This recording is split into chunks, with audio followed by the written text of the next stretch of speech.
English कैसे सीखें YouTube channel में आपका स्वागत है। इस क्लास में हम मोस्ट इम्पॉर्टेंट वर्ड्स को देखेंगे। ऐसे वर्ड्स जो इंग्लिश सीखने, बोलने और समझने के लिए, सही इंग्लिश लिखने के लिए बहुत ज़्यादा ज़रूरी हैं। ये वर्ड्स हमारे डेली यूज़ के वर्ड्स हैं जिसको हमें जानना बहुत ज़रूरी है। अगर हम इसे सही से नहीं जानेंगे तो हम ना सही इंग्लिश लिख पाएंगे, ना बोल पाएंगे, ना पढ़ पाएंगे और ना ही समझ पाएंगे।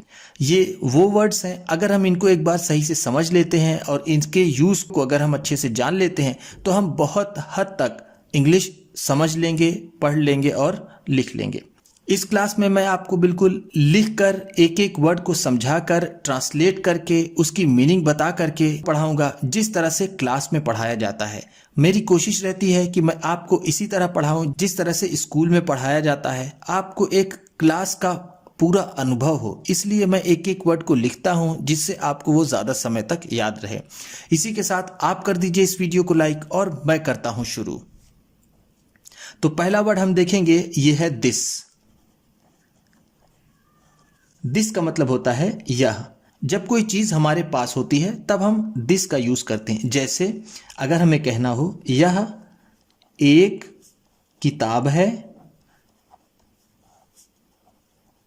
तो हम कहेंगे दिस इज अ बुक। यह एक किताब है।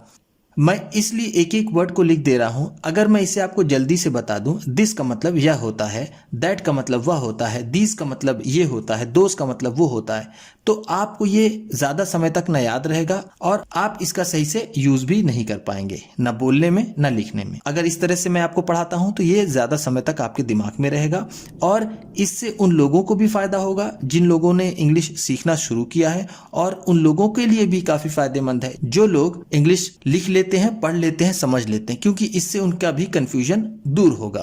तो हमने दिस का यहां पर यह के लिए यूज किया। अगला वर्ड देखते हैं, दैट। दैट का मतलब है वह। अगर कोई चीज दूर हो तो हम उसके लिए दैट का यूज करते हैं। जैसे वह एक कलम है तो हम कहेंगे दैट इज आ पेन। ऐसे तो जितनी भी स्टोरीज मैंने कवर की है उसमें मैंने सारे वर्ड्स, जितने भी वर्ड्स अभी आप पढ़ेंगे वो सारी चीज़ें मैंने कवर कर दी हैं, लेकिन फिर भी आपका एक रिवीजन हो और आपको अच्छे से समझ में आए, आपका कन्फ्यूजन दूर हो, इसलिए मैं ये वीडियो बना रहा हूँ। अगर आप इसी तरह की और वीडियोस चाहते हैं तो कमेंट बॉक्स में ज़रूर बताइएगा। तो चलिए देखते हैं अगला वर्ड। अगला वर्ड है दीज। ध्यान दीजिएगा, जो पहला वर्ड था वो दिस था, अब ये है दीज। दीज जब अगर कोई चीज एक से ज्यादा है और पास में है तो उसके लिए हम दीज का यूज करते हैं। जैसे अगर हमें कहना हो ये सब किताबें हैं तो हम कहेंगे दीज आर बुक्स। आर का मतलब है हैं, और ये सब के लिए हम दीज का यूज करते हैं। ये भी हम कह सकते हैं कि ये किताबें हैं तब भी सही होगा, ये सब किताबें हैं तब भी दीज का यूज होगा। दोज। दोज का मतलब जब एक से ज्यादा चीज दूर हो तो उसके लिए हम दोज का इस्तेमाल करते हैं। जैसे वो सब कॉपियां हैं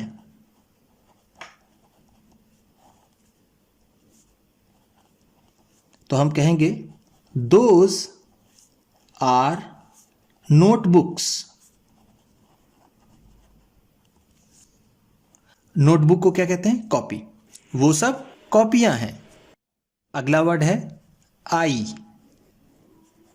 आई का मतलब जैसा हम जानते हैं मैं एक छात्र हूं। अगर हम कहें मैं एक छात्र हूं तो हम कहेंगे आई एम अ स्टूडेंट। इस तरह के सेंटेंसेस से आपकी ट्रांसलेशन की भी प्रैक्टिस हो जाएगी। एम का मतलब होता है हूं, अ स्टूडेंट का मतलब एक छात्र, और आई का मतलब मैं। अगला है माई। माई का मतलब होता है मेरा। अगर आपको कहना हो यह मेरी किताब है तो आप कहेंगे दिस इज माई बुक। माई का मतलब मेरा, दिस का मतलब यह, जैसा आपने ऊपर पढ़ा था। अगला है मी। मी का मतलब होता है मुझे। मुझे दो, अगर आपको कहना है मुझे दो तो आप कहेंगे गिव मी, मुझे दो। यू। यू का मतलब होता है तुम या फिर आप। अगर आपको कहना है तुम एक अच्छे लड़के हो, तुम एक अच्छे लड़के हो तो आप कहेंगे you are a good boy. You का मतलब तुम, आर का मतलब होगा हो, अ गुड बॉय एक अच्छा लड़का। अगला है वी। वी का मतलब होता है हम या फिर हम लोग या फिर हम सब। वी के लिए हम ये तीनों वर्ड्स इस्तेमाल करते हैं। अब जैसे कहना हो हम सब भारतीय हैं, हम सब भारतीय हैं तो हम कहेंगे वी आर इंडियंस। हम सब भारतीय हैं। अगला है दे। दे का मतलब होता है वे। जैसा भी आपने वी देखा था, वी प्लूरल होता है आई का, इसी तरह ही का प्लूरल होता है दे। अगर एक लोग हैं तो कहेंगे वह, ही यूज करेंगे, शी यूज करेंगे, और अगर एक से ज्यादा है कोई तो आप दे कहेंगे। जैसे आपको कहना हुआ वो आ रहे हैं, आपको कहना हुआ वो आ रहे हैं तो आप कहेंगे दे आर कमिंग। अगला है ही। ही का मतलब होता है वह।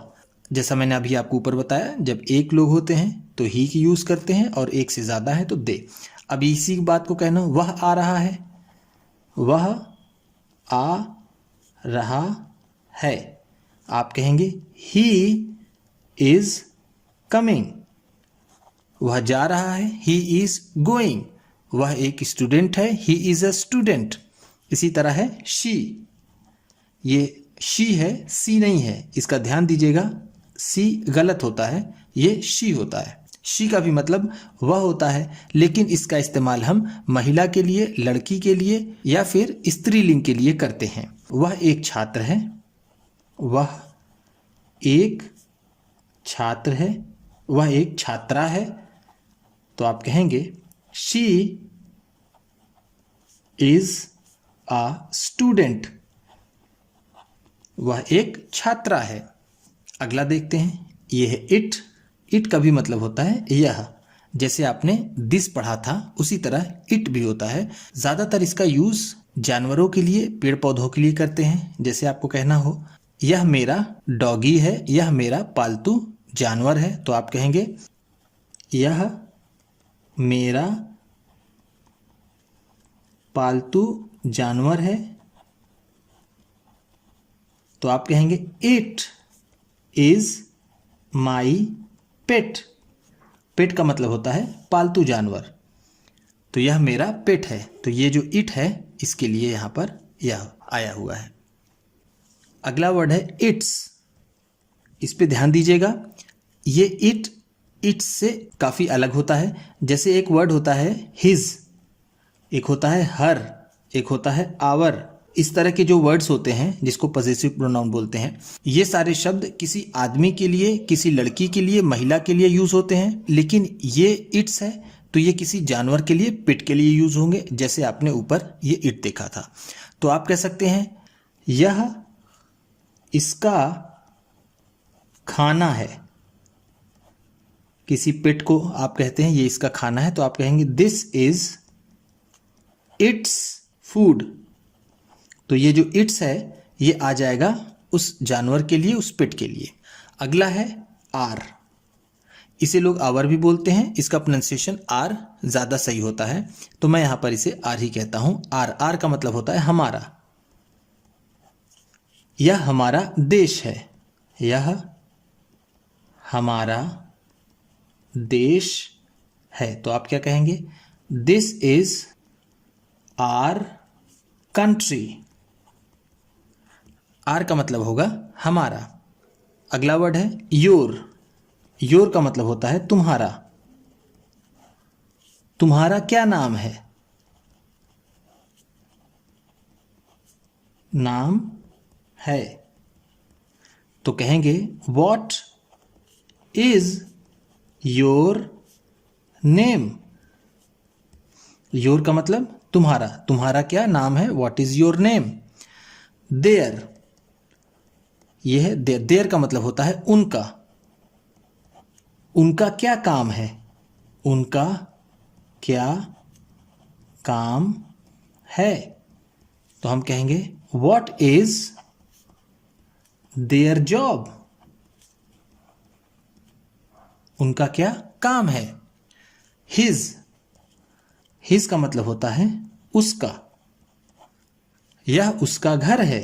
यह उसका घर है। तो हम कहेंगे दिस इज हिज हाउस। अगर इसी बात को किसी लड़की के लिए कहना है, किसी महिला के लिए कहना है, तो हम हर का यूज करेंगे। हर का भी मतलब होता है उसका, लेकिन यह होगा फेमिनिन जेंडर में, स्त्रीलिंग में, महिलाओं के लिए। यह उसका घर है कहना होगा। पहले लिख लेते हैं, यह उसका घर है। तो हम कहेंगे दिस इज हर हाउस। क्या कहेंगे? हर हाउस। हर का मतलब होगा उसका। इस तरह से ये पहला पार्ट वर्ड मीनिंग का मैं यहीं समाप्त करता हूं, यहीं ख़त्म करता हूं। कमेंट बॉक्स में ज़रूर बताइएगा कि आपको इस तरह की वर्ड मीनिंग्स की वीडियोस चाहिए तो मैं और भी आगे बनाऊं और लंबी वीडियोस बनाऊं, ज़्यादा उसमें वर्ड में कवर करूं। उम्मीद करता हूं कि इस क्लास में बताई गई वर्ड मीनिंग्स और सेंटेंसेस आपको पसंद आए होंगे। इसी तरह की वीडियोस पाने के लिए चैनल को सब्सक्राइब कीजिए और ये वीडियो किसी न किसी अपने दोस्त को, मित्र को, परिवार वाले को शेयर भी ज़रूर कर दीजिएगा। तो चलिए मिलते हैं फिर अगली वीडियो में।